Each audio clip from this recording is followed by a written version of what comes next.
My first point would be set all your expectations. Like before your pair even arrives, from talking to them either on the phone or interviewing them, make your expectations known as a host family and the au pair. Like ask your au pair, what are your expectations for when you come to America? Do you want to travel a lot? Do you not want to travel? Do you want the cultural difference a lot? Are you like a homebody? And then I would say as a host family, set your expectations. Make sure they are clear when on vacation. Like say, hey, if we're a type of family that wants to go on vacation and we don't want to go with the au pair, say like, hey, I prefer just me and the kids going on vacation. Say we would love it if you came with us on vacation. Set expectations, because you could be like, we want our au pair to travel with us every single time, and your au pair may just not want to travel with you guys, and so that would be something you would have to consider. But I highly recommend making your expectations clear, because I found in the past that host families have this fear that, oh, especially if they've been rejected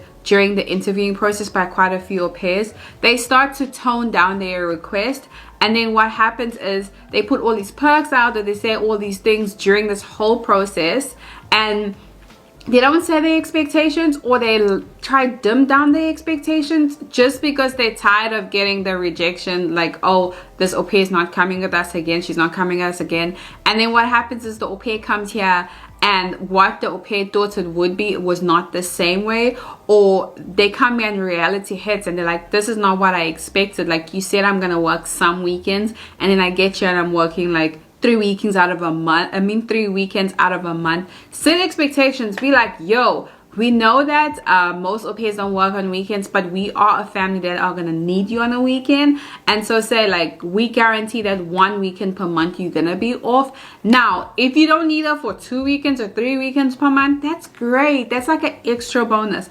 But if you lie and say, or if you dim it down and say for some weekends, don't do that, because what's going to happen in her head, some weekends is going to be a random weekend here, a random weekend there, a random weekend there, and then she's going to get frustrated if she's been there for 3 months and she's worked like at least three weekends per month and 1 weekend off, and she's like, but this is not what they said, they didn't say that. And so set your expectations very clear, especially when it comes to the schedule, to vacation, to kids. Like, make sure the au pair knows exactly. And I'm not saying you can like give her like step-by-steps, but give her day-to-days and things that are a priority, or things that just really matter to you that could cause tension in the future. Yeah, so make sure you guys are both on the same page, because even like when it comes to the phone, are you gonna provide the phone? Sure, but do you want the phone at the end of the year, or is it her phone to go home with? Are you have to pay for the phone bill.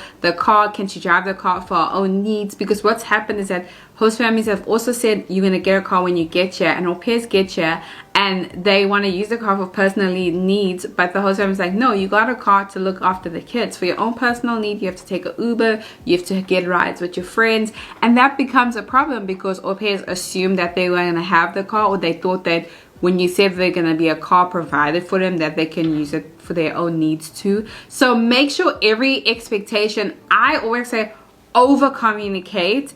And if you don't need what you said you were gonna need, that's great, free time for her, she's actually gonna be more happy. But don't say you're not gonna do something or you're not gonna need something and then you get here and you do.